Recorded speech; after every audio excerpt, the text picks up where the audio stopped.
했던 케플러의 법칙에 대해서 한번 정리를 하고 오늘은 그 유명한 일과 에너지에 대해서 몰투 개념에 대한 얘기와 관성력에 대한 얘기까지 한꺼번에 끌고 갈 거고요. 참고로 말씀드렸는데 다음 주에는 수업이 없습니다. 다음 주는 내 미래탐구 생일날이라서 쉽니다. 그냥 그렇다고 생각해. 다음 주는 쉰다. 네, 그래서 다음 주는 수업 없으니까. 생일날에 쉬는 거 아니에요? 아니야. 미래탐구 생일 주간이야. 그래서 4일 동안 쉬어. 그래서 그렇구나 생각하시면 됩니다. 자, 그래서 여러분들 보시면 우리가 지난 시간에 했던 건 뭐냐면 지구에 있는 물체뿐만 아니라 하늘에 떠 있는 물체, 하늘에 떠 있는 물체들을 우리가 천체라고 한다. 그 천체의 운동에 대해서 알아본 날이었다라고 하고요. 이 천체들이 어떻게 움직이는지에 대해서 정리해준 사람이 그 유명한 케플러다.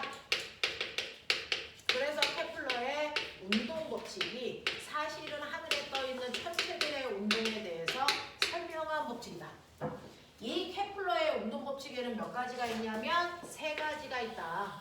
그 중에서 첫 번째 법칙을 제1법칙이라고 얘기해도 되는데 이걸 타원궤도 법칙이라고 얘기해도 된다. 그 다음에 두 번째 법칙을 제2법칙이라고 하셔도 되는데 같은 이름으로 면적속도 일정 법칙이라고 해도 된다.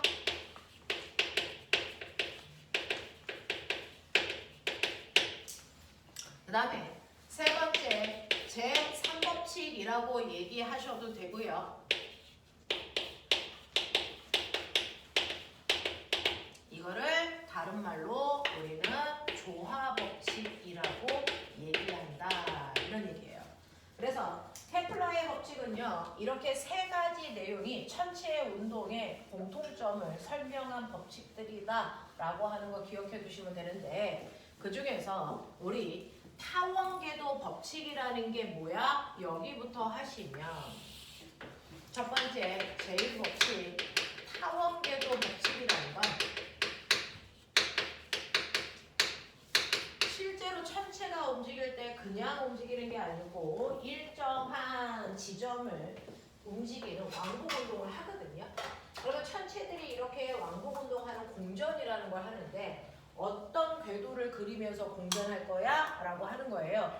옛날에는 사람들이 원궤도를 그리면서 돌지 않을까? 라고 생각했는데 그게 아니고요. 타원궤도를 그리면서 돈다라는 겁니다.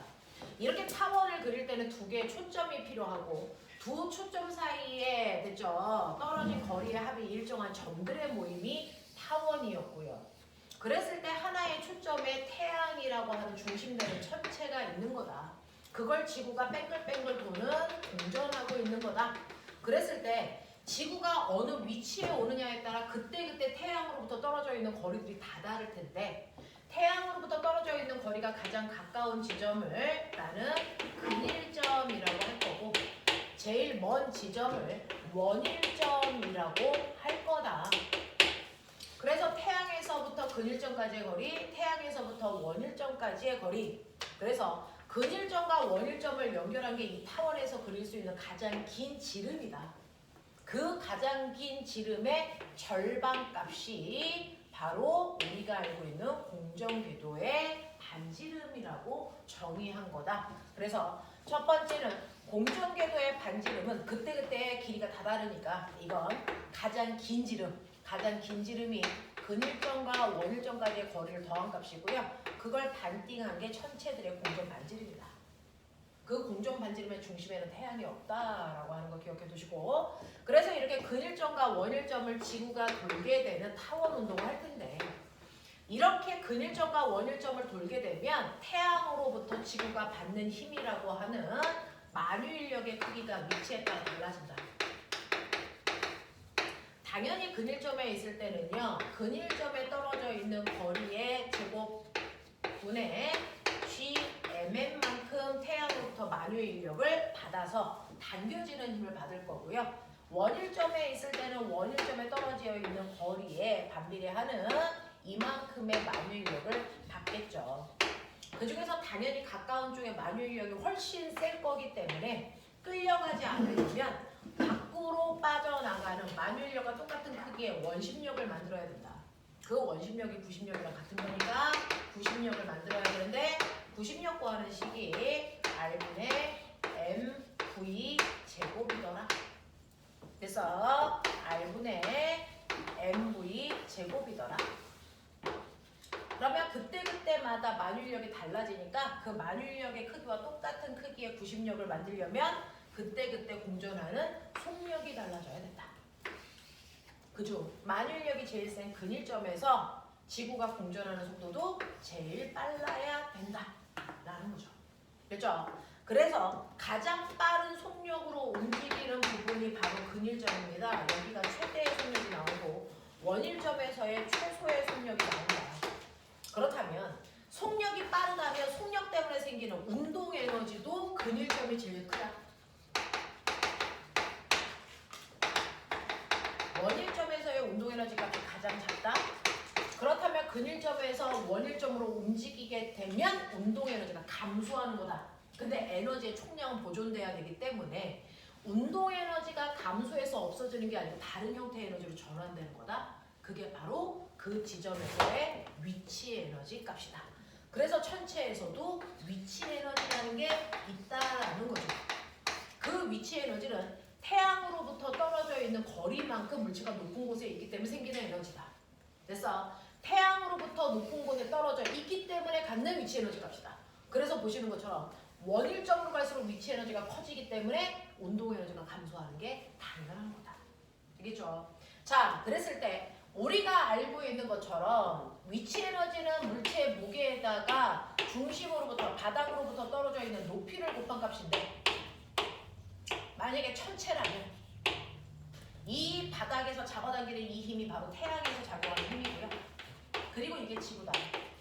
그렇다면 태양과 지구 사이에 우리가 알고 있는 위치 에너지를 구하는 식은 mgh가 아니고요. mg라는 중력 대신에 r제곱분의 gmm이라는 만유인력이라는 힘으로 바꿔서 쓸 거고요. 둘이 떨어져 있는 거리가 바로 r만큼 떨어져 있기 때문에 천체에서의 위치 에너지는 사실은 r분의 gmm으로 구한다. 단 천체에서의 위치 에너지는 아주 먼 곳의 위치 에너지를 0으로 잡았기 때문에 그거보다 아래쪽에 있을 때 생기는 위치 에너지를 다 마이너스 값으로 본다. 이거였어요. 그죠? 그리고 천체에서의 운동 에너지도 이것과 비슷한 형태로 쓰면 우리가 만유인력만큼 90력을 만들어야 된다 그랬어요. 그래서 이거 이렇게 약분하시면 됐죠? 이런 모습이 나오는데 운동 에너지는 2분의 1 mv 제곱이 나와야 되기 때문에 양쪽에 2분의 1을 곱해주면 바로 이렇게 쓴 값과 이렇게 쓴 값이 같다라는 거죠. 그래서 천체에서의 운동 에너지는 2r분의 gmm으로 써서 위치 에너지 크기의 절반만큼을 가지고 있다. 되겠냐? 근데 천체도 역학적 에너지가 보존돼야 되니까 위치 에너지에다가 절반 되는 운동 에너지를 합한 값이 천체의 역학적 에너지의 크기를 갖는다. 그래서 이런 식도 우리가 표현할 수 있더라. 그래서 실제로 원일점에서 근일점으로 갈 때요. 됐죠? 속도가 빨라지는 이유는요.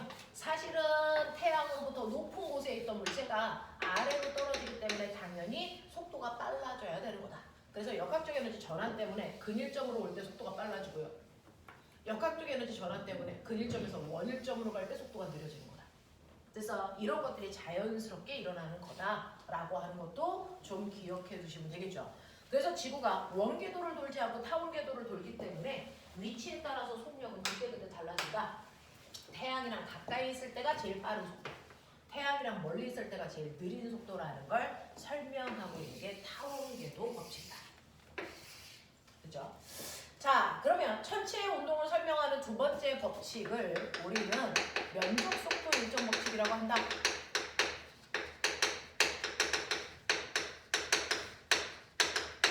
이렇게 태양을 하나의 초점에다 놓고 타원궤도를 그리면서 한 바퀴 돌 때 걸리는 공전 주기를 라지 t라고 한다. 자, 그랬을 때 우리는 장반경을 기준으로요. 이런 식으로 점을 찍으면 A, B, C, D 얘가 A에서 출발해서 다시 A까지 오는데 라지 t초가 걸린다는 얘기였는데 됐죠? 내가 A에서 B까지 가는데 걸릴 시간과 그래서 B에서 C까지 가는데 걸릴 시간을 찾아보니까 실제로 A에서 B까지 가는데 걸릴 시간은 8분의 1t가 걸렸다면 B에서 C까지 가는데 걸릴 시간은 얼마여야 된다? 8분의 3t여야 된다. 왜? 실제로 면적만큼 시간이 걸리는데 A에서 C까지 가는 데는 이 전체 면적의 절반이다. 그러니까 걸리는 공전주기도 절반만큼이 필요한데 그래서 여기가 8분의 1t면 여기가 8분의 3t여야 전체 주기의 2분의 1t를 차지할 수 있으니까 그렇다. 맞아. 그래서 면적 속도 일정 법칙은 같은 시간 동안에 쓸고 지나간 면적이 같다라는 거다. 그러니 이렇게 근일점에 있던 원일점에 있던 얘가 공전할 때요. 같은 시간이라고 하는 1초 동안에 쓸고 지나간 면적이 얘는 요만큼이라면 1초 동안에 쓸고 지나간 면적이 이쪽도 같은 면적을 갖기 때문에 요만큼이어야 된다. 그래서 이만큼의 면적과 이 면적은 같다. 됐죠? 같은 시간 동안에 쓸고 지나간 면적은 같다. 그래서 면적의 크기를 통해서 눈에 보이지 않는 시간의 양을 비교할 수 있다. 됐니? 자, 그랬을 때 이거를 대단히 짧은 간격으로 보면 이게 호의 길이와 현의 길이가 똑같아서 이걸 삼각형 면적으로 봐도 납득이 된다. 그랬을 때 여기에서 밑변에 해당되는 이 거리는요. 근일점의 속도에다가 걸린 시간을 곱한 만큼이 밑변의 길이 그리고 높이에 해당되는 건 근일점까지의 반지름으로 보면 된다. 그랬을 때 근일점에서 생긴 면적 2분의 1 V근 T에다가 R근을 곱한 만큼이 이 삼각형의 넓이에 해당되는 S값이다. 그럼 반대편에 해당되는 이 삼각형의 넓이도 S로 같아야 되는데 이 삼각형의 넓이는 이렇게 구한다. 그래서 이거를 이렇게 예쁘게 정리를 하면 우리가 알 수 있는 거 V근 R근을 곱한 값이 V1 R1을 곱한 값이랑 같기 때문에 실제로 원궤도를 그리면서 돌 때 속력은요. 우리가 이거 정리하면 속력 나와요. 정확하게 원궤도를 그리면서 돌 때 속력은 그 아이의 속력은 이 V 값으로 정리하면 나온다고요. 그래서 V는 루트 R분의 GM이라고 하는 속력을 원운동하는 애들은 구해낼 수 있지만 타원궤도로 돌고 있는 아이들은 그때그때 속력이 다 다르잖아요. 그래서 저 만율력과 부심력의 크기가 같다는 걸로 타원궤도를 돌고 있는 아이들의 속력을 구할 수 없다. 그러면 이때 속력 어떻게 구한다? 바로 반지름의 비율과 속력 비율이 반비례한다는 걸 통해서 예측한다. 그래서 근일점과 원일점의 길이 비율이 만약에 1대 3이라면 적어도 원일점에 비해서 근일점의 속도가 몇 배 빨라야 돼? 3배 빨라야 돼. 그래서 거리 비율로 속력을 예측하는 겁니다. 알겠어? 이런 얘기예요. 그래서 타원궤도 운동할 때 속력은 이렇게밖에 모릅니다. 거리로 우리는 속력을 예측한다. 알겠습니까? 근데 원운동을 하는 게 아니기 때문에 이걸로 속력을 측정할 수 없다. 알겠니? 납득하니? 이런 얘기입니다. 자, 그 다음에 면적속도 일정법칙 다음에 나오는 조화법칙이라는 건 자, 중심이 되는 같은 천체를 중심으로 공존하는 여러 개의 천체들이 있다. 태양을 중심으로 돌고 있는 수성도 있고 지구도 있고 해왕성도 있는 것처럼 같은 천체를 중심으로 돈다면 떨어져 있는 반지름과 공존하는 데 걸리는 시간 사이에는 관계가 있다. 어떤 관계가 있다? 장반경의 세제곱이 공존 주기의 제곱이랑 비례한다는 관계를 가지고 있다. 이걸 설명하는 게 조화법칙이다. 그래서 어떤 특정한 아이의 장반경이 1일 때 공존 주기가 1이라면 그 아이에 비해서 장반경의 길이가 만약에 9배이다면 공존 주기는 이 아이에 비해서 몇 배 크다? 얘기해봐. 얼마? 개모 같은 거 하는 개새끼들 한다며! 얼마? 3.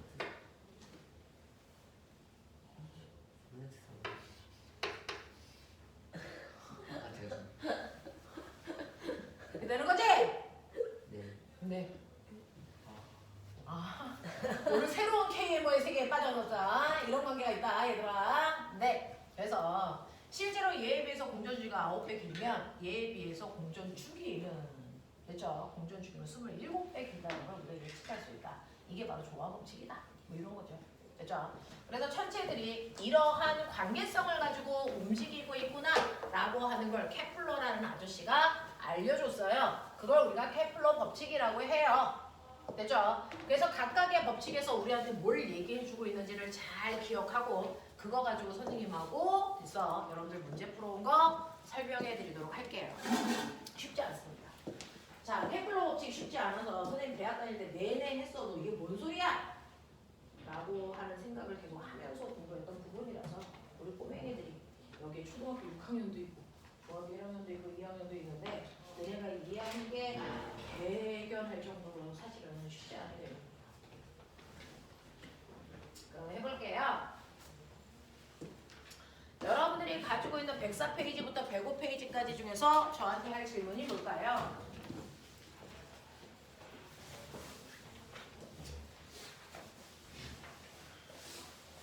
104부터 105까지 중에서 질문해봐. 이게 봐.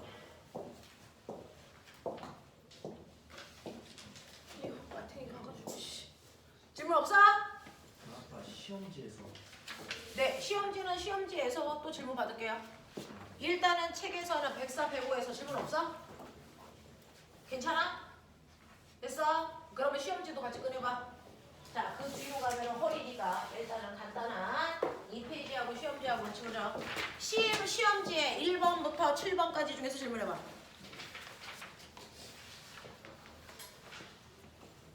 뭐야? 이것도 질문이 없어?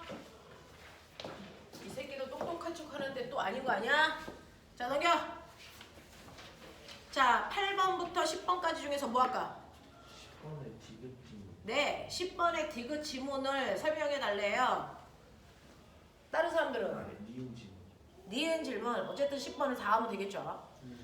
자, 10번 보시면 그림은 지구 주위를 공전하는 두 인공위성 A와 B의 궤도를 나타낸 것이고 여기에 대한 설명으로 옳은 것을 보기에서 찾아봐 라고 했는데 딱 봐도 알겠지만 지구 주변을 돌고 있는 인공위성 두 개를 띄운 겁니다. 그러면 이 인공위성 중심으로 보시면 같은 천체를 중심으로 돌고 있잖아요. 그러면 같은 천체를 중심으로 돌고 있는 아이들은 조화 법칙이 성립합니다. 그러니 지구를 중심으로 안쪽을 돌고 있는 A라는 인공위성과 바깥쪽을 돌고 있는 B라는 인공위성 중에서 당연히 바깥쪽을 보는 아이의 공전주기가 길겠죠?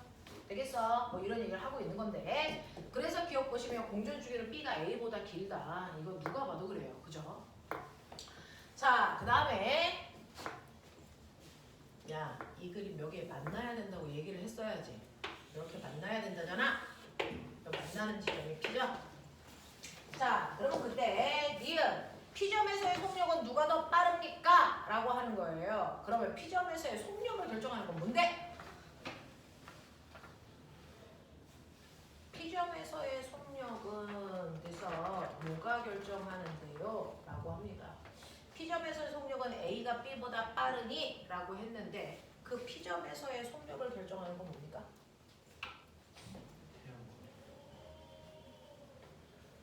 속력을 결정하는 거? 태양이 잡아당기는 만유인력만큼? 그래서 원심력을 만들어야 되니까 돌아야 되는 거죠? 맞아요. 네, 그래서 이 지점에서의 이 아이의 빠르기는 특정한 이 점과 이 점을 비교할 때 거리 비율을 보는 건데 그냥 이 지점에서의 속력은 여러분들이 알고 있는 만유인력의 크기가 뭐다?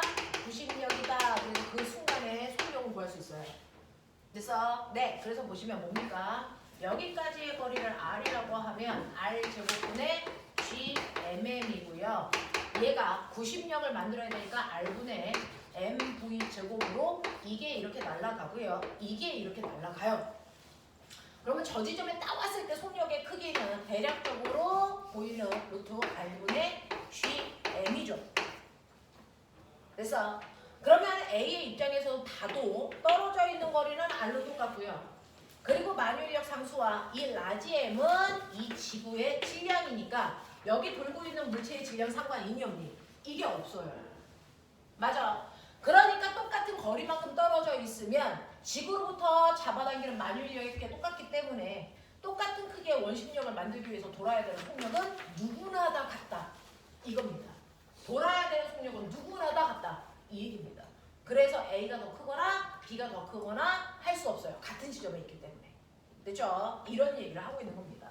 그 다음에 디귿 보시면 Q에서의 B의 속력은 P에서보다 빠르니 이제 이거 비교하라는 거예요. Q에서의 속력은 P에서보다 빠르니 라고 하면 같은 아이가 움직일 때 근일점과 원일점 어디서 더 빨라야 됩니까? 근일점에서 속력이 훨씬 더 빨라야 되겠죠. 무슨 말인지 알겠죠? 그래서 P에서의 속력이 훨씬 더 빨라야 된다라고 하는 거고요. 그래서 이것도 틀렸고요. 맞는 건 기억 하나밖에 없다 이런 얘기입니다. 납득이 돼요? 이제 되시겠어요? 오케이. 자, 그 다음에 책 연결해 갈게요. 자, 책 연결해 가시면 여러분들이 보는 106페이지부터 107페이지까지 질문해봐. 106, 107. 106페이지. 너 참 치겠다.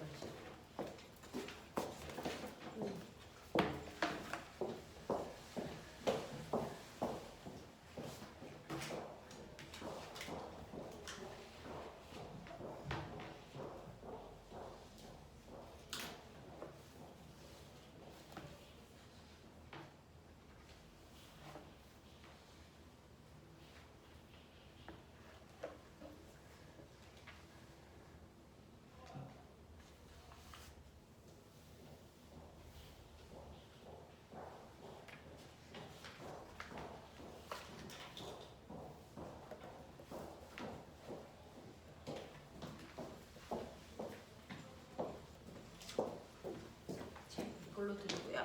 그다음에 A4 용지 필요하니까 갖다 드릴게요.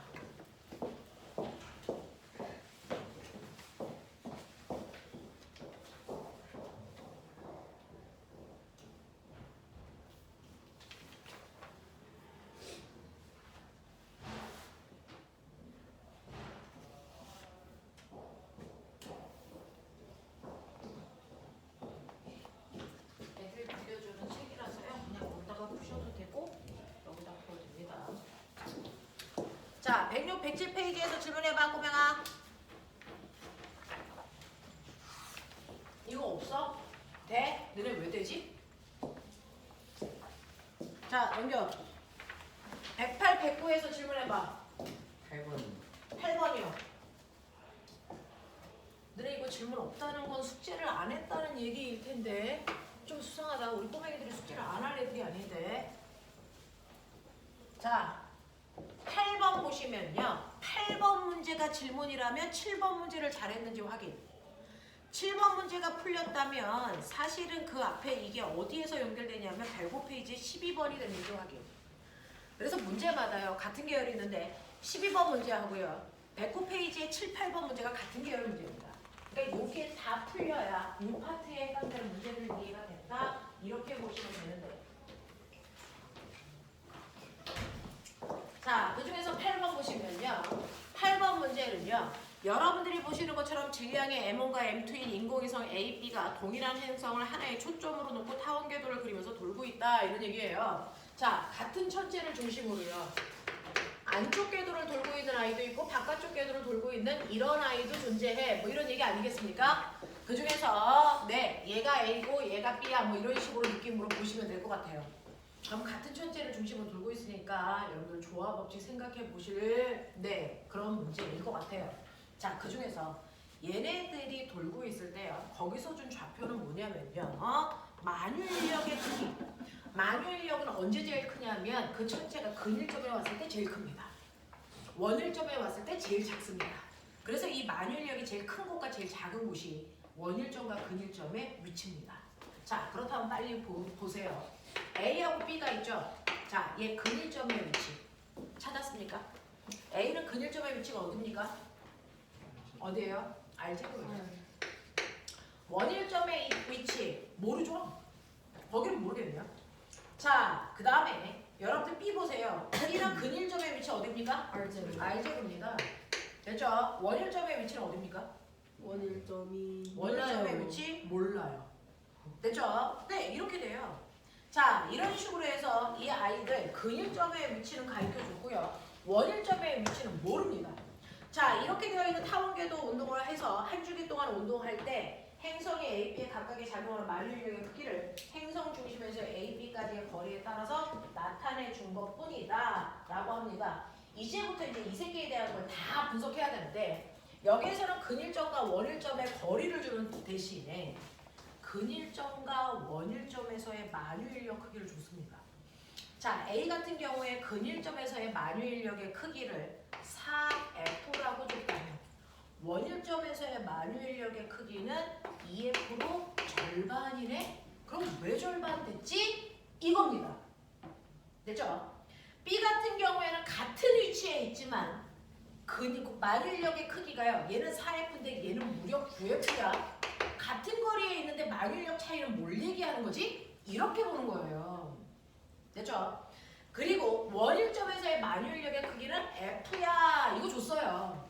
그래놓고 얘네들의 질량도 안 가르쳐줄 거야. M1이야, M2야 이런 얘기 했어. 그럼 꼬맹아 머리 팍팍 돌려. 물리는요. 이 문제 틀렸어요. 대신에 얘가 준 걸 가지고 뭘 분석해야 되지? 이 끊임없이 생각입니다. 생각하는 거예요. 생각하는 과목이 물리입니다. 물리에 있는 내용 다 틀려도 상관없습니다. 물리를 통해서 이과적 사고력을 키우시면 돼요. 그러면 물리가 해결을 다 하는 겁니다. 자, 보세요. 여러분들이 보고 있는 것처럼 여기에 있는 아이가 만유인력인데요. 만유인력의 크기가 어떻게 결정되는지 보시면요. 만유인력의 크기는 R제곱분의 GMM이에요. 그러면 A라는 아이만 본다면 얘가 근일점에 있을 때는 만유인력의 크기가 요만큼일 거고요. 원일점에 있을 때는 만유인력의 크기가 이만큼일 겁니다. 그러니까 근일점에 있던 원일점에 있던 분자값은 변하지 않아. 분모의 크기가 달라지는 거야. 맞지? 그랬을 때 이 만유인력의 크기 비율이 A의 입장에서 보면 이 크기 비율이 2대1의 값을 가져야 된다고요.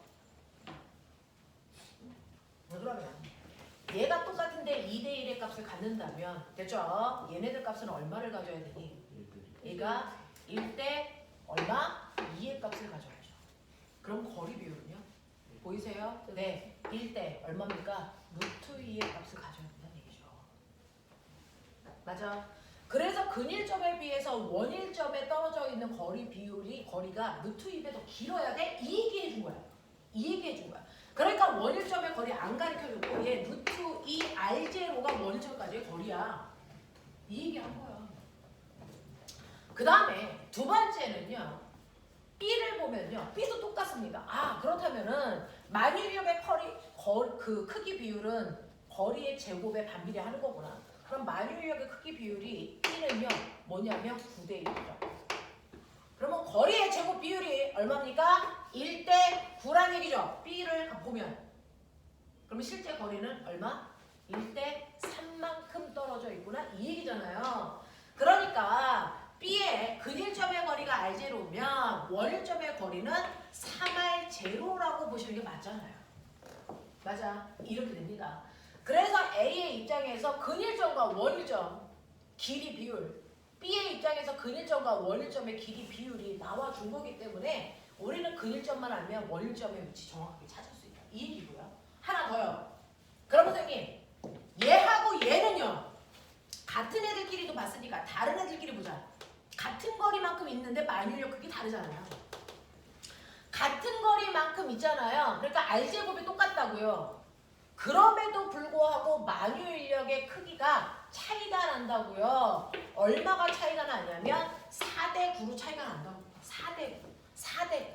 그래서 이 크기 차이가 4대 9인데 도대체 뭐가 다를까? 거리는 똑같은데 질량 차이구나. 질량 차이구나. 거리는 똑같으니까 얘네들은 의미가 없네. 질량 차이네. 그럼 질량이 몇 대면 4대 9네. 이 얘기 해주는 거잖아요. 그래서 얘네들의 질량을 4대 9로 보면 된다. 이런 얘기야. 그러니까 주어진 정보를 가지고 네가 뭔가를 찾아내려는 노력 그거 안 하면 물리는 하나도 진보가 안 됩니다.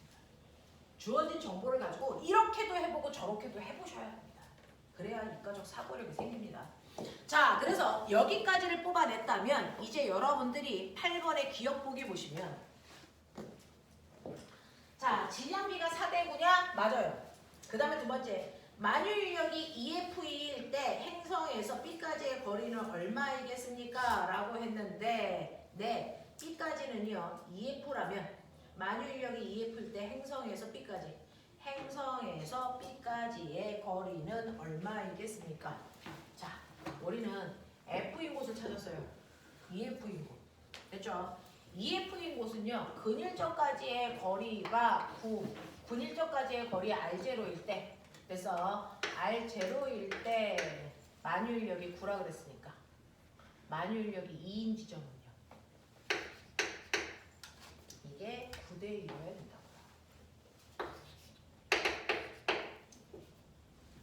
그럼 B 입장에서는 분자값이 똑같으니까 거리 비율이 2대 9면 되겠죠.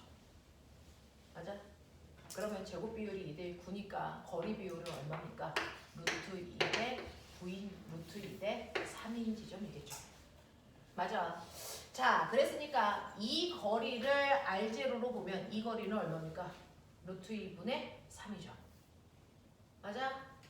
하겠냐? 그래서 이 거리는 사실은 루트 2분의 3R0의 크기에 해당되는 위치다. 라는 겁니다. 그래서 계산하시면 그 모습이 나온대요. 자, 그 다음에 디귿이요. 이것 때문에 아까 제가 세제곱을 했다는 얘기입니다. 뭐가 문제냐면 공존주기가 몇 배냐? 이겁니다. 자, 정신 차려. 요거 외워. 얘 거리 몇 대면? 1대 루트 2. 이거 거리 얼마? 1대 3. R0는 뛸게요. 귀찮으니까. 자, 근일점까지의 거리가 1이라고 할 때 원점까지의 거리가 루트 2. 그러면 얘는 공존 반지름이 얼마니? 2분의 1 플러스 루트 2. 맞아? 얘는 공존 반지름 얼마니? 두 개 더해서 반띠. 얼마? 2. 맞지? 네. 이 얘기야. 그래서 이게 공존 반지름이고요. 그랬을 때 공존 주기는요. R의 세제곱이 T의 제곱이랑 뭐한다? 비례해야 한다. 이거잖아요. 응? 응? 이거잖아요. 그러니까 B의 공존 주기가 A의 몇 배? B의 공존 주기는 A의 몇 배? 라는 겁니다. 그러면 이거 공존 주기를 찾으시면 되죠? 몇 배 이거 하는 거잖아요. 얘 공존 주기는요.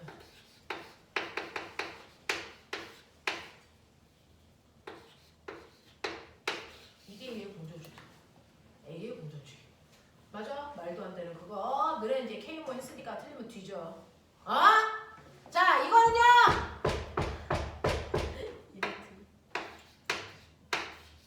이거잖아요. 맞아? 네. 네. 그러면 B의 공존주기는 A 공존주기에 얼마를 곱한 거랑 같아. 이건 지금 이 이야기잖아요. 그러니까 몇 배니? 라고 했으니까 어떻게 하시면 됩니까? 루트. 와. 자, 계산. 이거 못하면 뒤진다 이 새끼야. 빨리 해. 손 안 움직여! 어디서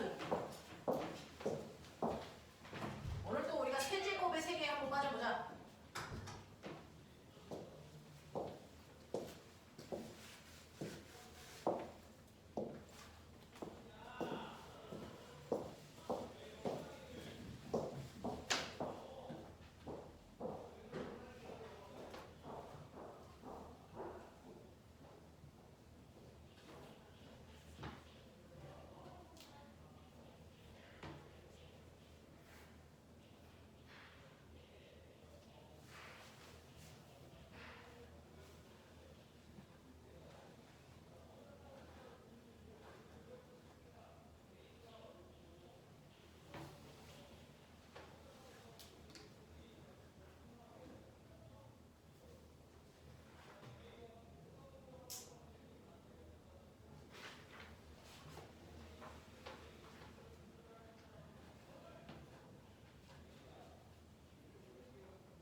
나왔어?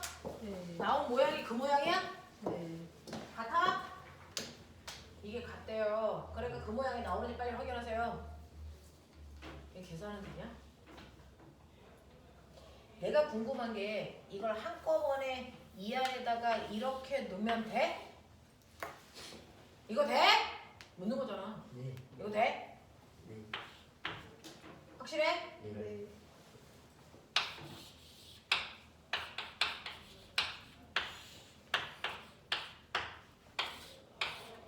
이거야? 잘했지? 이거 유리화 시켜야 되냐? 아니요. 안 시켜? 시켜도 되긴 하는데. 시켜도 되긴 한데 시키고 나서 다시 또 그러면 얘는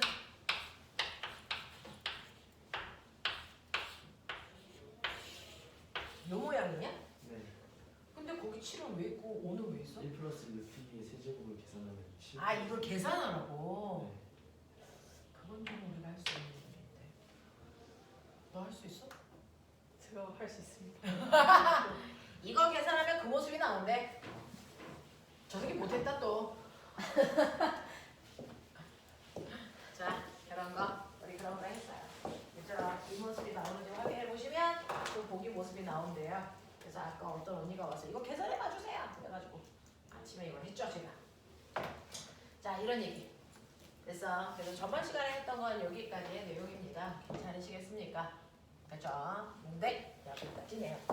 자, 그러면 오늘은 상대성 이론에 해당되는 관성력, 상대성 이론은 다 배울 필요 없고요. 그냥 관성력 하나만 여러분들이 뽑아서 머릿속에 넣으셔야 됩니다.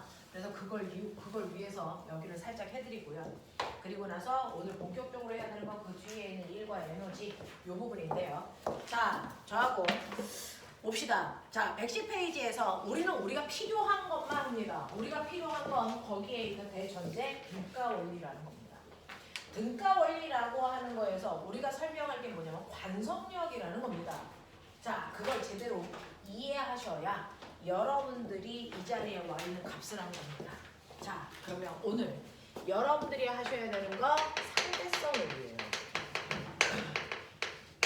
자, 상대성 이론이라는 거 할 건데 상대성 원리, 상대성 이론은 두 가지가 있죠. 알고 계시죠? 물어를 했으니까. 여러분들은 상대성 원리에 몇 가지가 있냐면 두 가지가 있는데 그 중에서 특수 상대성 원리와 일반 상대성 이론이 있죠.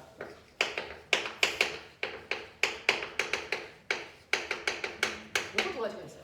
사실은 아인슈타인이 발표한 상대성 원리라고 하는 거는 두 가지의 논문이에요. 따로따로입니다. 특수 상대성 원리라는 논문 하나와 일반 상대성 원리라는 논문 하나, 이 두 가지가 합해서 우리가 얘기하는 상대성 원리라고 하는 건데요. 그 중에서 이름에서 들었으면 느껴져야죠. 뭔가를 느끼셔야 되는데 특수 상대성 원리는 특수한 공간 안에서만 성립한다는 얘기야. 일반적이지 않다는 거야. 하지만 얘는 일반적인 모든 상황에서 설명이 가능해 라는 얘기입니다. 그러면 특수 상대성 원리라고 하는 물원에서 배워오셨던 쟤는 어떤 상태에서만 설명이 가능하냐 라는 겁니다. 특수 상대성 원리가 설명이 되는 공간은 이런 공간입니다.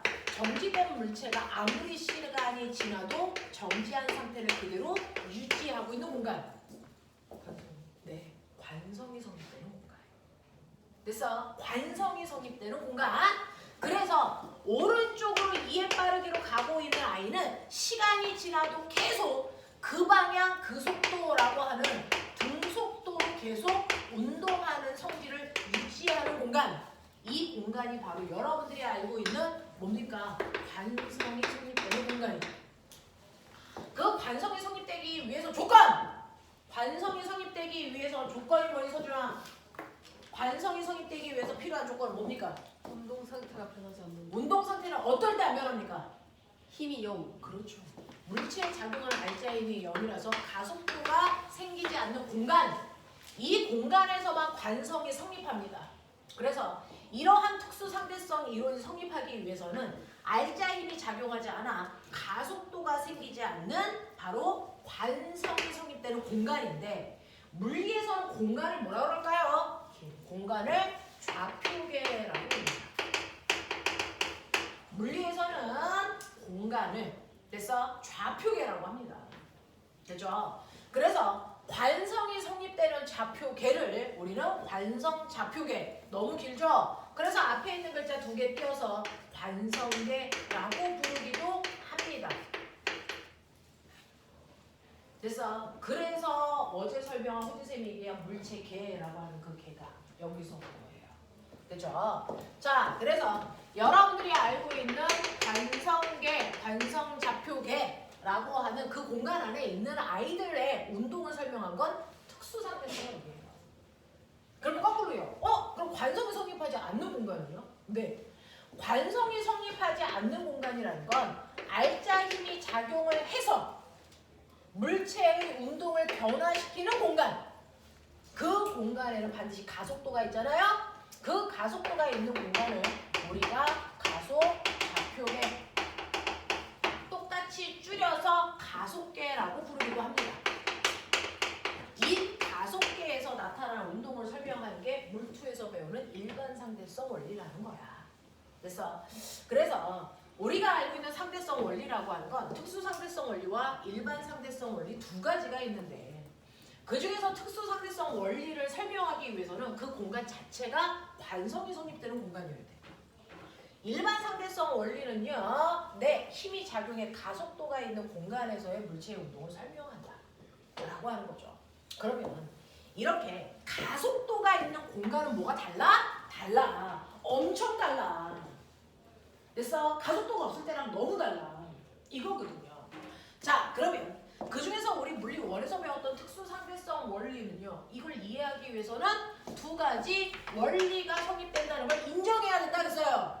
그래서 특수상대성 이론이 성립한다는 걸 우리가 이해하기 위해서는 두 가지 원리를 이해하셔야 되는데, 어떤 원리를 이해해야 되냐면 상대성 원리. 어떤 아이가 오른쪽으로 2의 빠르기로 가고 있어. 근데 이걸 정지한 사람이 보면 오른쪽으로 2의 빠르기로 가는 것처럼 보이지만, 같은 빠르기로 같은 방향으로 가고 있는 물체가 보면, B가 보면 A는 오른쪽으로 가는 게 아니고 뭐 하고 있는 것처럼 보여? 정지되어 있는 걸로 보이지. 그래서 모든 운동은 상대적으로 나타난다. 절대적 운동이라는 거 없다. 누가 보느냐에 따라 A의 운동은 오른쪽으로 2의 빠르기로 가는 것처럼 보이는 사람도 있고, 정지되어 있는 것처럼 보이는 사람도 있고, 만약에 내가 추월해서 가면 이 새끼는 오른쪽이 아니고 왼쪽 거꾸로 가는 것처럼 보일 수도 있다. 이렇게 모든 운동은 상대적이다. 그걸 이해해야 된다. 그래야 특수상대성 이론을 설명할 수 있다. 이런 얘기구나. 근데 이 와중에 상대적으로 나타나지 않는 운동도 있다. 뭐냐? 바로 광속이다.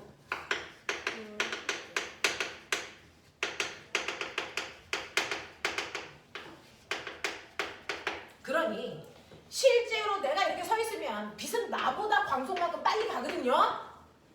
근데 내가 광속으로 뛰어. 내가 광속으로 뛰면 내가 봤을 때 빛은 얘처럼 정지되어 있는 것처럼 보일까? 아니라는 거죠. 내가 광속으로 뛰어도 빛은 나보다 뭐만큼? 광속만큼 빨라진다는 거야. 빛은 무조건 누구보다도 광속만큼 빨라. 그래서 네가 멈춰 있어도 빛의 속도가 광속이고, 네가 광속으로 뛰어도 뛰고 있는 너로부터 빛은 광속만큼 더 빨리 뛴다는 거죠. 그래서 광속은 변하는 게 아니야 라고 설명한 거예요. 이 두 가지 원리를 여러분들이 이해할 수 있어야 특수상대성 원리에서 설명하는 현상, 뭡니까? 세 가지 모여서 상대성의, 아니 동시성의, 네, 동시성의 상대성. 어떤 사람한테는 동시에 일어나는 현상이 다른 관찰자가 보면 그거 동시에 아닐 수도 있다. 이거죠. 그래서 우주선에서 기억해내! 광원장치에서 빛이 가. 그러면 똑같은 곳에 있는 빛을 감지하는 센서가, 그래서 빛이 이만큼 왔을 때 땅 소리가 나고, 똑같은 거리만큼 떨어져 있는 곳에 또 다른 센서가 있는데 여기에도 도착해서 땅 소리가 날 텐데, 안에 있는 사람이 보면 빛이 나와서 동시에 A와 B에 동시에 도착해서 소리가 날 거 아니야. 근데 이 우주선이 오른쪽으로 가면 생각해. 밖에 있는 사람이 보기에는 오른쪽 센서에 먼저 와서 닿니? 누구니? A죠. 얘가 우주선이 오른쪽으로 가니까 여기는 센서도 같이 오른쪽으로 움직이죠. 오른쪽으로 움직이면서, 됐죠? A라고 하는 센서는 광원장치랑 가까워지니까 빛이 빨리 도달할 거다. B라는 센서는 광원장치와 멀어지니까 빛이 도착하는 더 많은 시간이 걸릴 것이다. 그래서 밖에 있는 사람이 보기에는 그 현상은 동시가 아니다. 이 얘기 한 거야. 됐죠? 자, 그 다음에 두 번째는요. 두 번째는요. 뭡니까? 바로 길이 수축 현상과 세 번째 시간 팽창이라는 현상도 있었어요. 자, 이걸 가장 극단적으로 잘 설명할 수 있는 게 실제로 뮤온이라는 입자입니다. 자, 이렇게 지구의 대기권 밖에 그래서 엄청난 에너지를 가지고 있는 고에너지 입자인 뮤온이라는 아이가 순간 생겼다 없어졌다 생겼다 없어졌다 합니다. 얘 수명이 1초도 안 됩니다. 1초도 안 되는 짧은 시간 동안에 애가 생겼다 없어졌다 하는 되게 불완전한 입자입니다. 됐죠? 이게 지구의 대기권 밖에 생기는데 지구의 표면에서 대기권까지의 높이 얼마? 그렇지. 우린 몰라. 1000km. 이 정도 높이에요. 지구 대기권의 두께가. 자, 그러면 순간 뮤온이 빵 하고 생겼다. 그러면 이 뮤온이라는 것도 질량은 작지만 질량이 있는 입자잖아. 자, 지구의 대기권 근처에서 생겼잖아. 그러면 지구가 잡아당기는 뭐 때문에? 만유인력 때문에 이 새끼가 끌려 들어와. 됐어. 그래서 지구의 중력 때문에 떨어진단 말이야. 자유낙하. 근데 얘는요 엄청난 속도로 떨어집니다. 자기의 속도 얼마? 0.99c. 그냥 광속으로 떨어져. 이 얘기입니다. 됐어? 얘는 광속을 가지고 있는 물질이라서 광속에 가까운 속도로 떨어진다고요. 0.99c. 그냥 우리는 그냥 c 광속으로 떨어진다. 근데 문제는 엄청나게 빠른 속도로 떨어지는데 수명이 짧아. 1초도 안 돼. 그러면 1초라는 그 짧은 시간 동안에 얘가 광속으로 떨어지면 지표면에 올까 안 올까? 못 온대요. 실제로 계산기 두드려 보면 얘가 올 수 있는 건 500km도 못 떨어집니다. 너무 수명이 짧아서. 됐어. 500km도 못 떨어지니까 대기권의 절반밖에 못 내려온다는 얘기야. 근데 신기한 일이 발생합니다. 이 새끼가 실제로는 땅에 옵니다. 뮤온이라는 새끼가 실제로는 땅에 떨어집니다. 이걸 뉴턴의 역학으로 설명할 수 없습니다. 왜 뮤온이 지표면까지 올 수 있는지를 아무리 생각해도 설명할 수가 없어. 왜? 속력이 아무리 빨라도 수명이 짧기 때문에 그 시간 내에 올 수 없는 거리거든요. 근데 뮤온이 옵니다, 지표면에. 그래서 지표면에서 뮤온이 관측됩니다. 이걸 아인슈타인의 특수상대성 이론으로만 설명할 수 있어요. 오차 없이 설명됩니다. 어떻게 설명하냐면 실제로 이 지표면에 얘가 도달한 상황을 뮤온의 입장에서도 설명할 수 있고요. 지구에 있는 지구인의 입장에서도 설명 가능합니다. 그걸 설명하기 위해서 만들어 놓은 게 길이 수축과 시간 팽창입니다. 뮤온의 입장에서는요. 자기 수명은 1초야. 나의 수명은 안 바뀌어. 근데 너희 새끼가 여기까지 어떻게 왔어? 왜 못 와? 너네 대기권의 길이는 1000km 아니야? 이건 10km야. 그러니까 나의 시간 동안에 나는 500km 가니까 가구도 남지. 이렇게 빨리 움직이는 물체들은요. 그래서 공간의 길이가 짧게 느껴지는 길이 수축이 일어난다. 알겠어? 그래서 뮤온의 입장은 속도가 너무 빠르니까 얘한테는 길이 수축이 일어난다. 길이 수축이 일어나기 때문에 그 길이가 짧아지기 때문에 충분히 그 시간에 갈 수 있다. 그래서 뮤온의 입장은 너네 대기권의 길이 10km밖에 안 돼, 이렇게 얘기하는 거야. 알겠어? 그럼 지구인의 입장에서 보면 갑자기 뮤온이 떨어질 때 우리는 대기권이 10km로 확 주니? 아니죠. 나한테는 언제나 대기권의 길이는 1000km야. 길이 안 바뀌어. 그럼 바뀌는 건 뭘까? 뮤온의 시간 팽창이 일어날 거야. 얘한테 1초라는 그 시간이 지구인의 1초라고 느끼는 시간 간격이 아니라는 거죠. 지구인의 1초는요. 똑딱이 1초예요. 근데 뮤온의 1초라는 건 지구인의 똑딱 똑딱 똑딱 똑딱 똑딱 똑딱 요만큼이 뮤온한테는 똑딱이라는 거죠. 무슨 말인지 알아? 그러니까 뮤온이 느끼는 1초와 지구에서의 1초라는 시간의 간격은 같지 않아. 빠르게 움직이는 아이한테는 시간이 뭐 뻥 튀겨 팽창해. 맞아. 그러니까 뮤온은 1초 살아도 지구인의 입장에서는 그 아이의 1초는 지구에서의 10초와 같은 거니까 얘 내려오고도 남아. 이 얘기하는 거예요. 무슨 말인지 알겠어? 그래서 지구인은 미온이 땅바닥까지 내려오는 현상을 시간 팽창으로 설명하는 거고요. 지구미는. 그래서 미온의 입장에서는 길이 수축으로 설명합니다. 무슨 말인지 알아? 무슨 말인지 알아? 이렇게 된다고요. 이렇게 된다고요. 그래서 시간 팽창과 길이 수축은 저한테는 시간 팽창과 길이 수축이 같이 일어났어요. 이런 수는 없어요. 그래서 네, 같은 상황을 설명하기 위해서 미온과 지구인들이 다른 해결책을 각각 설명하는 겁니다. 이해하겠니? 네, 졸지마. 졸려면 살짝 일어나. 자, 이게 물리 1에서 우리가 배웠던 특수 상대성 이론이라면 일반 상대성 이론은 어때? 이게 조금 더 어려우니까 물투 올라가겠죠. 원래는 일반 상대성 이론과 특수 상대성 이론이 물원에 다 같이 있었어요. 그랬다가 물투로 일반 상대성 이론이 좁게 올라갔습니다. 좀 어려워서. 그렇죠? 자, 근데 이 일반 상대성 원리에서 여러분들이 꼭 아셔야 되는 거, 일반 상대성 이론을 설명하기 위해서는 등가 원리를 이해해야 된다. 이렇게 돼 있어요. 등가 원리. 뭔가의 값어치가 같아. 이런 얘기예요. 어떤 거의 값어치가 같아. 그러니까 얘하고 얘는 똑같은 애야. 이런 얘기입니다. 그래서 얘하고 얘는 똑같아 라는 등가 원리가 성립한다는데 누구와 누가 똑같아? 라고 하면 보면은 중력과 반성력 똑같다. 중력과 반성력, 다시 말해서 중력과 가속도는 같은 역할을 한다. 중력과 가속도는 같은 역할을 한다. 이런 얘기예요. 자, 그러면 우리는요 여기에서 뭘 얘기할 수 있냐면 어떤 애가 지구에 있어.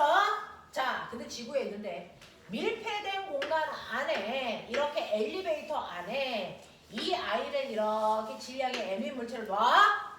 근데 이 물체와 바닥 사이에 체중계를 같이 놔. 오늘 집에 가서 해. 그리고 자소 써. 새벽에요. 엘리베이터를 타서 그 밑에 체중계를 깔아놓고 여러분들 올라가시면 돼요. 그럼 새벽인데 너밖에 없으니까 신경 쓰지 말고 체중을 딱 재면 나 여기 600N이네. 이렇게 나와요. 그래서 엘리베이터가 정지되어 있을 때 여러분들을 잡아당기는 힘은 온전히 지구의 중력밖에 없어요. 그래서 여러분들의 무게를 잴 수 있죠. 600N 무게. 근데 그리고 나서 여러분들이 엘리베이터를 10층을 누르시면 엘리베이터가 멈춰있다가 갑자기 위쪽으로 팡 하고 올라가겠죠. 왜? 위쪽 방향으로 가속도가 생기니까. 그래서 위쪽 방향으로 가속도가 이만큼 생겼다고 치자. 그래서 엘리베이터가 순간 출발하는 순간 되죠. 여러분들의 몸무게는 변합니다. 변합니다. 왜 변하냐면 이렇게 가속도가 있는 공간 안에서는요. 그래서 물체가 받는 힘을 이해하기 위해서 우리가 관성력이라고 하는 가상의 힘을 생각할 수밖에 없다. 그래서 여러분 알아두세요. 실제로 힘이란 물체의 모양이나 운동 상태를 변화시킬 수 있는 능력인데요. 이 힘에는 두 종류가 있어요. 진짜 힘. 실제 작용하는 실제 힘하고요. 가상의 힘이 있어요. 여러분들이 그동안 배웠던 모든 힘들은 실제 힘입니다. 모든 힘. 그래서 중력, 탄성력, 용수철에 작용하는 그리고 실에 작용하는 장력 뭐 이런 것들 전기력, 자기력 다 실제 힘입니다. 됐어. 근데 가상의 힘이라고 하는 힘이 있어요. 그럼 저 힘은 실존하지 않아요? 작용합니다. 그래서 물체한테 영향을 줍니다. 그럼 뭔 차이예요? 라고 하면 실제 힘은요. 누가 봐도 그 힘이 작용해. 됐어? 근데 가상의 힘은 특정한 공간 안에 있는 사람들끼리만 느낄 수 있는 힘이야. 그 공간 밖에 있는 사람은 못 느껴. 알겠어? 특정한 공간 안에 있는 사람들만 느낄 수 있는 힘을 우린 가상의 힘이라고 하고 이걸 멋진 말로 관성력이라고 한다. 특정한 곳에 있는 사람들만 느낄 수 있는 힘을 가상의 힘, 그걸 멋진 말로 관성력이라고 한다. 그러니까 관성력은 실제로 작용하는 거 맞아요. 근데 그 공간 안에 있는 사람들만 느껴요. 공간 밖에 있는 사람 못 느껴요. 이상하죠? 자, 저런 힘이 있어요? 있어, 새끼야. 자, 뭐냐면요. 이렇게 여러분들 버스 타. 버스를 타면 맨 처음에는 여러분들이 이렇게 버스의 의자에 앉아있다고 쳐. 자, 그래서 버스 타서 앉았어. 근데 버스 아저씨가 갑자기 뭐하니? 급 출발하세요. 됐죠? 오른쪽 방향으로 갑자기 버스를 급 출발하는 순간 네 몸 어떻게 되니? 뒤로 팍 하고 쏠리죠. 됐죠? 뒤로 팍 하고 쏠리는데 이렇게 뒤로 팍 하고 쏠리는 게 관성 때문이라고 했잖아. 근데 이걸 과학자들은 그러면 네 몸이 뒤로 쏠렸어? 그러면 네 몸을 누군가가 뒤로 잡아 당긴 거잖아. 이쪽 방향으로 작용한 힘이 있잖아. 이 힘이 뭐야? 이게 바로 관성력이라는 힘이에요. 그래서 이 힘이 관성력입니다. 예를 들어서 실제로요. 여기에 이렇게 손잡이가 있었다고 쳐봐. 근데 갑자기 출발하는 순간 손잡이도 사람처럼 뒤로 이렇게 쏠린다고요. 맞냐? 뒤로 이렇게 쏠린다.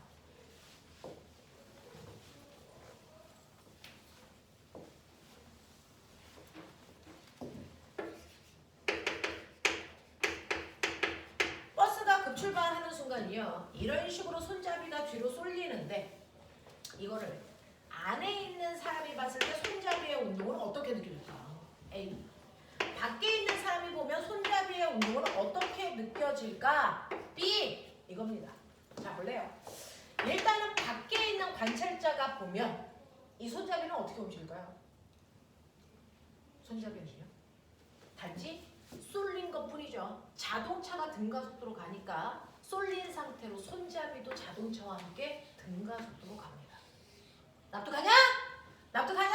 이렇게 움직여야죠. 그러니 손잡이가 앞으로 갈 때 거기에 같이 있는 자동차가 등가속도를 하니까 손잡이 자체가 한번 쏠리긴 했지만 얘도 자동차와 똑같은 등가속도로 가고 있는 겁니다. 그래서 밖에 있는 관찰자의 B가 느끼는 운동은 손잡이는 등가속도 운동에 그러면 가속도 운동을 한다는 얘기는 얘는 힘을 받았다는 거죠. 그럼 얘한테 작용한 알자의 힘은 얼마야? 밖에 있는 사람이 느끼는 손잡이에 작용하는 힘은 딱 두 개입니다. 지구가 아래로 잡아당기는 중력과 실이 잡아당기는 장력. 그 두 개를 이용해서 힘을 합성해 보시면 바로 이 방향으로 알자 힘을 받습니다. 맞죠? 그 힘 때문에 손잡이가 끌려가는 겁니다. 저 알자 힘은 진짜 힘이죠. 저 힘은 뭐 때문에 만들어졌어요? 자동차의 가속도 때문에 만들어졌어요. 그래서 그러니까 손잡이가 받는 진짜 힘은 F는 MA만큼을 오른쪽 방향으로 받고 있는 거야. 그것 때문에 손잡이가 가고 있는 거야. 납득합니까? 근데 이걸 여기까지만 설명하고 잠깐만 끊을 테니까 정신 좀 차려. 이걸 안에 있는 사람이 보면 어떨까? 안에 있는 사람이 가면 처음에 손잡이가 뭐했니? 쏠렸어. 쏠렸죠. 한번 쏠리고 나서 자동차가 가고 있는 동안 손잡이가 갈 때 거기에 있는 사람도 같이 가죠. 맞아? 거기에 있는 사람도 이렇게 같이 가지. 그럼 어떻게 되니? 가만히 있는 사람과 손잡이 사이의 간격은 변하니 안 변하니? 안 변해요. 그 거리를 유지하고 있죠. 그러면 안에 있는 사람이 보기에는 손잡이가 앞으로 가니 아니면 정지되어 있니? 정지되어 있죠. 나하고 손잡이의 거리 변화가 없기 때문에 둘 다 정지되어 있다고 느껴진다고. 그러니까 안에 있는 사람이 봤을 때 손잡이는 가지 않고 그 자리에 정지되어 있다라고 보인대. 안에 있는 사람이 보면 손잡이는 정지되어 있어. 안 가. 알겠습니까? 네. 그러면 정지되어 있으려면 이 손잡이의 합력을 얼마를 만들어야 되니? 얼마를 만들어야 되니? 0. 그러면 손잡이가 받는 RGM F가 있는데 이걸 0 만들어야 되네? 그럼 어떻게 해야 돼? 이것과 반대 방향의 같은 크기의 힘을 만들어 놓으셔야 되겠죠? 그게 바로 뭡니까? 이게 바로 가속도가 작용하는 공간 안에 있는 물체와 사람한테만 작용한다는 이 힘이 바로 가상의 힘, 뭐니? 관성력인 거죠. 자, 이 가상의 힘, 관성력이 작용해서 얘는 정지한 거야 라고 안에 있는 사람들은 얘기해야 될 거 아니야? 그랬을 때 그 관성력이라고 하는 힘은요, 무조건 물체가 받는 실제 힘과 같은 크기의 힘이 반대 방향으로 작용합니다. 그래야 되겠죠. 되겠어? 네. 자, 실제로 작용하는 힘과 무조건 반대 방향의 가상의 힘을 만들어야 이 물체가 정지되어 있는 상태를 유지한다는 걸 설명할 수 있잖아. 됐어? 그래서 자기가 보고 있는 정지라는 상태를 설명하기 위해서 가상의 힘을 만들었다. 그 힘을 우리가 관성력이라고 하고요. 관성력은 무조건 실존하는 알짜인과 같은 크기만큼 작용한다. 방향만 반대인 힘이다. 그러니 관성력 구하라 그러면 알짜인 구하면 된다. 방향만 반대이다. 알겠어? 왜? 관성력이 작용할 때 가속도 방향이 반대로 작용하니까 그래. 알겠어? 이 얘기야. 이 얘기야. 그래서 모든 가속도가 있는 공간 안에는요. 예외 없습니다. 가속도가 있는 모든 공간 안에는 관성력이 같은 크기만큼 작용합니다. 반대 방향으로. 그러면 꼬맹아 우리 앞에서 배웠어. 원운동. 원운동이요. 가속도가 있는 운동이죠. 어느 방향으로? 중심 방향으로. 그래서 이때 작용하는 힘을 뭐라 그러니? 90력. 그럼 무조건 이것과 반대 방향에 똑같은 크기의 힘이 관성력으로 생겨야 되겠죠. 90력의 관성력을 뭐라 합니까? 원심력. 그래서 원운동하고 있는 물체들은 원심력이라는 힘을 받아요. 그래서 내 반대 방향. 실제로 돌고 있는 물체는요. 원심력이라는 힘을 받아가지고 뺑글뺑글 돌고 있는 물체들은 밖으로 튀겨나가잖아요. 그래서 세탁기를 뺑글뺑글 돌리면 그 안에 있는 젖은 빨래 안에 있는 물방울들이 원심력 때문에 밖으로 튀겨나가잖아요. 그래서 이겁니다. 이겁니다. 그래서 돌고 있는 물체들은 실제로 원심력이라는 건 작용하지만 돌고 있지 않은 밖에 있는 사람한테는 원심력이라는 힘은 작용하지 않죠. 무슨 말이겠어? 네, 이렇게요. 관성력이라고 하는 건 가속도가 있는 공간 안에 있는 물체한테만 작용하고 느껴지는 힘이기 때문에 그 힘을 우리가 가상의 힘이라고 정의한다. 그럼 선생님, 이렇게 실제 존재하는 실제 힘과 가상의 힘의 차이점은 뭐예요? 둘 다 F는 M으로 구하면 돼요. 둘 다 F는 M으로 구하면 돼요. 얘만 방향이 반대로 구하면 되는 거죠. 그래서 이 차이. 둘 다 F는 M으로 구해. 그래서 네, 근데 힘이요. 가속도의 방향으로 작용하는 힘이 실제 힘이고 가속도와 반대 방향으로 작용하는 힘이 관성력이라는 힘이야. 근데 차이점이 있어요. 뭐가 있냐면 실존하는 힘은 반드시 작용과 반작용의 힘이 동시에 생겨요. 근데 가상의 힘은 반작용이 없습니다. 반작용의 힘은 힘만 나옵니다. 이게 가장 큰 차이점이야. 반작용의 힘이 힘만 나와. 그러니 이제 하자. 아까 그 100 600N인 내가 정지되어 있을 때는 600이라고 나의 무게 쟀어. 얘 600이야. 되겠어? 네. 근데 이 엘리베이터가 중력 가속도시 엘리베이터가 위쪽으로 2의 가속도로 튕겨 올라가. 그러면 순간 이 사람 밑에 있는 체중계는 얼마나 갈까?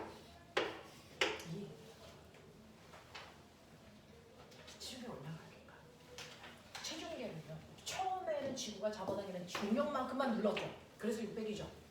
근데 위로 올라갈 때요. 알짜인과 반대 방향으로 뭐가 작용합니까? 관성력. 얼마만큼? NA만큼. 720. 네. 그러니 이렇게 위쪽으로 출발하는 순간에는 중력도 있지만 관성력이라는 힘이 순간 생겨. F는 MA. 그러니까 60 곱하기 2에서 관성력이 120N만큼이 생겨서 개까지 체중계를 같이 눌러주잖아.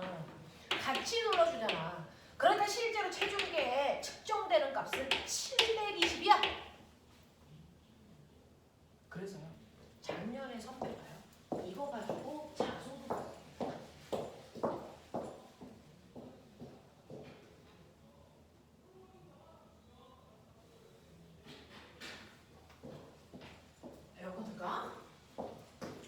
작년에 선배가요. 이거 가지고 됐어. 자소서를 썼어요. 거꾸로 뭐 했냐면 새벽에 정말로 엘리베이터 타가지고 관성력을 측정했어요. 자기 몸무게 재고 출발시키고 나서 몸무게 됐어. 늘어난 양을 가지고요. 관성력을 측정하면 거꾸로요. 이걸 측정했으니까 뭘 할 수 있어? 가속도. 자기 엘리베이터의 가속도 측정했어요. 이거 측정했습니다. 되겠냐? 자, 그런가 하면 만약에 엘리베이터가 10층에서 멈춰야 되는데요. 처음에 출발해서 속도가 빨라졌겠죠. 처음에 출발하니까 속도가 빨라지겠죠.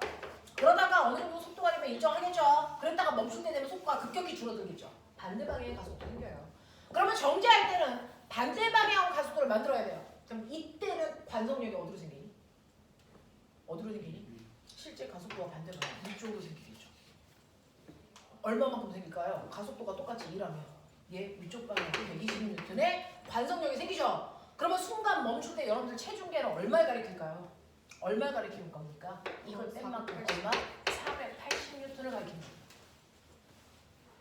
알겠어? 그래서 오늘요 체중계 가지고 가기 힘들면 무거운 책가방을요 엘리베이터 탈 때 손으로 잡으세요. 내지 말고 손으로 잡고요. 엘리베이터가 출발할 때 여러분들 가방이 훨씬 더 무겁게 느껴집니다. 그랬다가 엘리베이터가 멈출 때 순간 가방의 무게가 조금 가볍게 느껴집니다. 그게 관성력 때문입니다.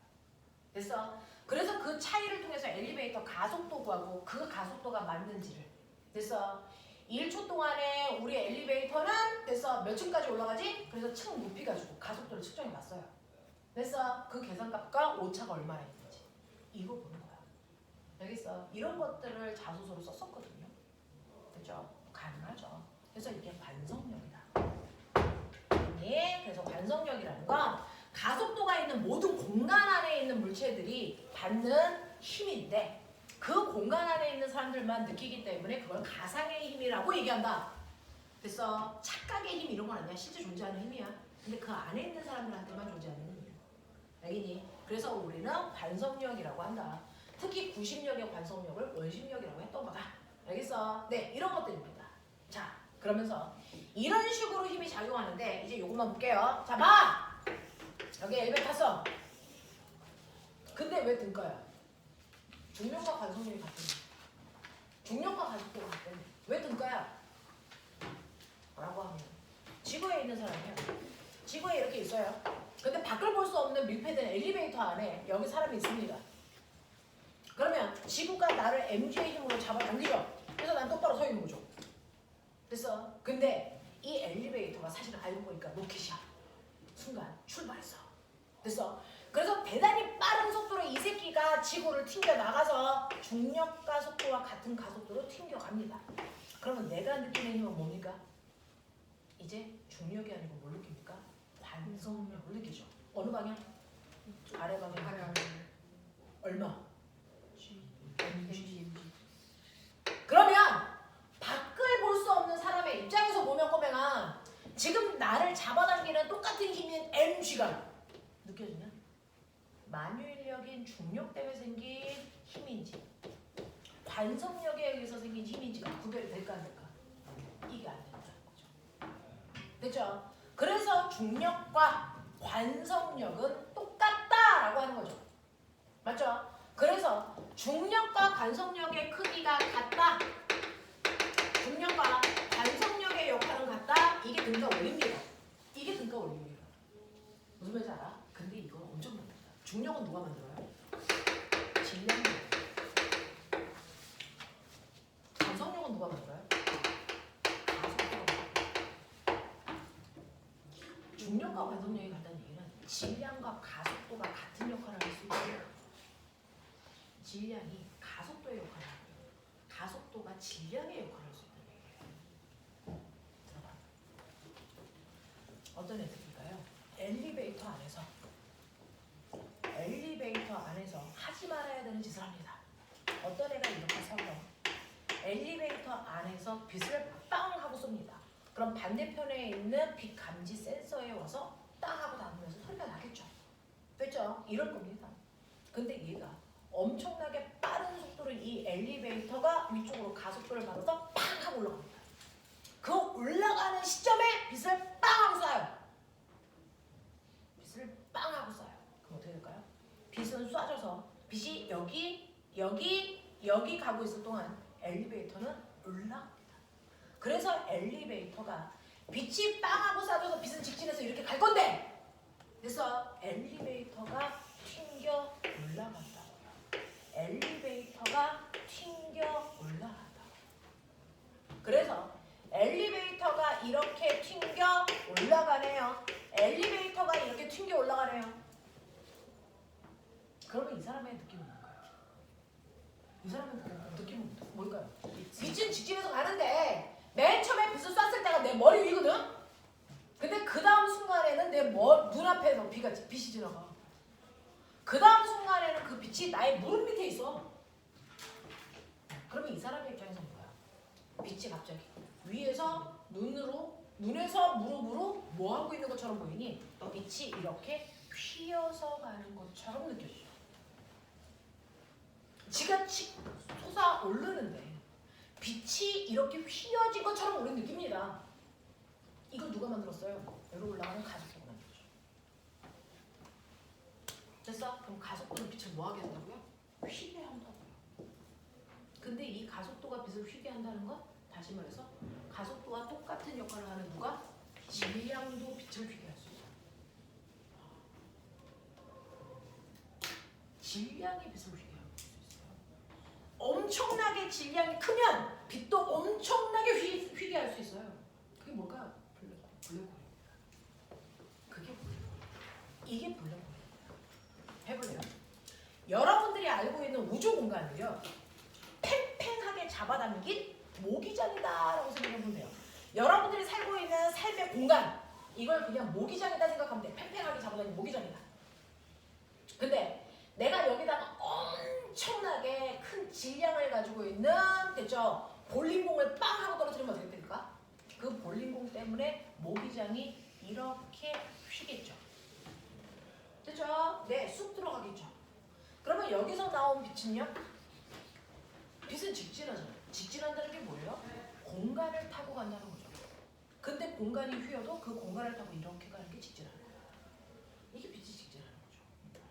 공간이 휘었으면 휘어진 공간을 타고 이렇게 빛이 갑니다. 그러면 내가 그 볼링공을 훨씬 더 무거운 걸로 만들면 훨씬 더 얘가 많이 휘어서 내려오겠죠. 그럼 빛도 그 공간을 타고 가겠죠. 엄청나게 큰 질량을 가지고 있는 애를 떨어뜨리면 공간이 엄청나게 휘어요. 그러니까 그 휘어진 공간을 타고 빛이 계속 들어가죠. 빛이 끌려 들어가는 것처럼 보입니다. 이게 바로 블랙홀입니다. 알겠어? 이게 바로 블랙홀이야. 그래서 가속도가 빛을 휘게 하는 것만큼 엄청난 크기의 질량을 가지고 있는 아이가 공간을 휘게 해서 됐어? 똑같이 빛을 휘게 합니다. 이걸 관측한 새끼가 아인슈타인이야. 그러면 빠져나올 수는 없어요? 아니요. 이 엄청난 공간을 통해서 갔다가 반대쪽 어딘가로 빠져나오겠죠. 그게 화이트 홀이죠. 그렇죠? 뭐 이런 얘기들을 하고 있는 거야. 우리가 그걸 이해한다는 건 쉽지는 않지만 어떻게든 그런 일이 있다라고 하는데 실제로 이걸 관측을 했어요. 그 아인슈타인. 태양이 이렇게 있죠. 지구인이 보죠. 경찰아. 자, 너네 낮에 별 있게 없게? 있죠. 있어요. 근데 내 눈으로 못 보는 것 뿐이죠. 왜? 태양에서 나오는 빛이 너무 강해서 그 주변에 있는 흐릿한 빛을 내고 있는 별들은 보일까 안 보일까? 안 보여요. 안 보여요. 그럼 나 이 별 보고 싶어.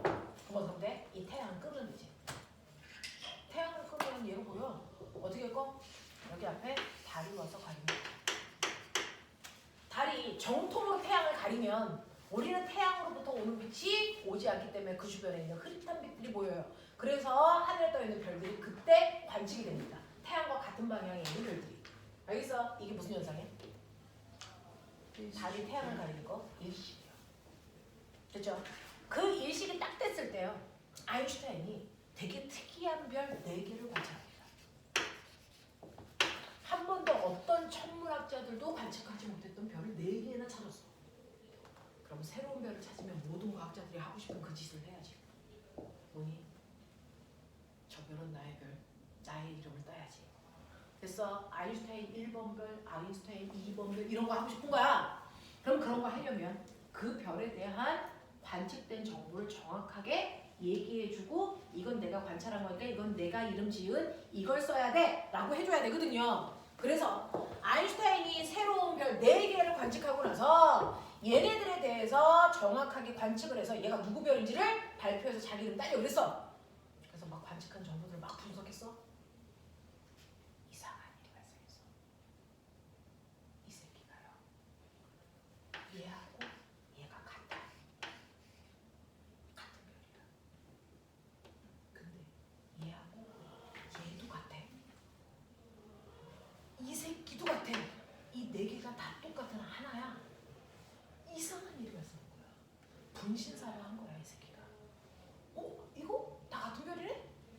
그리고 나서 정보를 조사하니까 더 이상해. 이 새끼들이 여기 쓰면 안 되는 정확하게 태양 뒤통수에 있는 이변이어야 돼. 정확하게 태양 뒤에 있어서 아무리 개기 일식이 돼도 얘는 안 보여야 돼. 태양이랑 같은 방향에 있거든. 이 새끼가 보여. 이게 K사라고 하는 별이야. 이게 보이네? 보이면 안 되는데? 4개나 돼서 보이네? 이게 뭘까? 이거예요. 실제로요. 별빛은 직진하죠. 여기서 이렇게 갑니다. 이렇게 갑니다. 이렇게 갑니다. 이렇게 갑니다. 됐죠? 네, 이렇게 갑니다. 그러니까 지구에 못 옵니다. 근데 엄청난 질량을 가지고 있는 태양이 이 태양이 있는 주변의 우주 공간을 뭐하거니? 휘게 한 거예요. 이 새끼가 이 우주 공간, 자기 주변의 우주 공간을 휘어버리게 한 거야. 마치 모기장처럼. 그래서 휘어진 공간을 통해서 얘가 이렇게 간 거야. 휘어진 공간을 통해서 얘가 이렇게 간 거야. 됐어? 근데 우리 눈은 병신이야. 빛이 휘어서 온 걸 몰라. 내 눈으로 보기에는 이 빛이 그냥 이렇게 온 것처럼 보이지. 이 빛이 그냥 여기서 온 것처럼 보이지. 무슨 말인지 알겠니? 이렇게 보이니까 이 별의 잔상이 여기에 생기는 거야. 이 별의 잔상이 여기에 생겨서 이 별이 여기도 있고 여기도 있는 것처럼 보이는 착각이 생기는 거죠. 이걸 아인슈타인의 십자가라고 한다. 아인슈타인의 십자가 변이라고 한다고요. 십자가. 됐어? 네. 이렇게 해서 보인다. 근데 요즘은 과학 도구들이 훨씬 더 발달하니까 빛이 이렇게 간 게 한 줄이겠니? 아니죠. 미세한 차이로 여러 줄이 갔겠죠. 미세한 차이로 여러 줄이 갔겠죠. 그러니까 똑같은 천체가 여기도 있는 것처럼 보이지만 여기도 있는 것처럼 요즘은 보인다는 거죠. 훨씬 더 빛을 세분해서 보니까. 그래서 태양 주변에 K사가 이렇게 원형을 그려서 나타나는 것처럼 지금은 우리는 관측합니다. 도구가 훨씬 더 발달해서. 알겠어? 네, 이게 바로 지구라는 엄청난 질량을 가지고 있는 물체가 공간을 휘게 해서 빛을 휘게 했다는, 그죠? 네, 그 내용이고요. 이거를 우리는 뭐라고 하냐면 이거를 중력이 마치 렌즈와 같이 빛을 휘게 했다. 중력 렌즈 효과가 나타납니다. 그래서 네, 이 중력 렌즈 효과를 다른 말로 빛을 이게 나타난다. 그래서 이걸 설명한 게 바로 일반상대성 이론이야. 이때부터 블랙홀에 대해서 미친 듯이 이해하기 시작하고 거기에 대해서 탐구하게 되는 거죠. 됐냐? 그래서 블랙홀이라고 하는 게 바로 질량이라는 거 자체가 공간을 휘게 하더라. 그래서 그 공간을 따라서 빛도 휜다. 그래서 그 빛을 휘게 했기 때문에 블랙홀이라고 하는 빛도 빨려 들어가는 공간이 만들어지는 것뿐이다 라고 설명한 거죠. 깔끔합니다. 아인슈타인. 이 사람은 지금 태어나서 더 많은 발견을 했겠죠. 그래서 이렇게 설명한 게 바로 아인슈타인의 일반상대성 이론이고요. 이 중에서 빛의 휘임 뭐 이런 것들 좀 기억하시면 좋겠지만 사실은 오늘 수업에서 가장 관건은 관성력이라는 거에 정체입니다.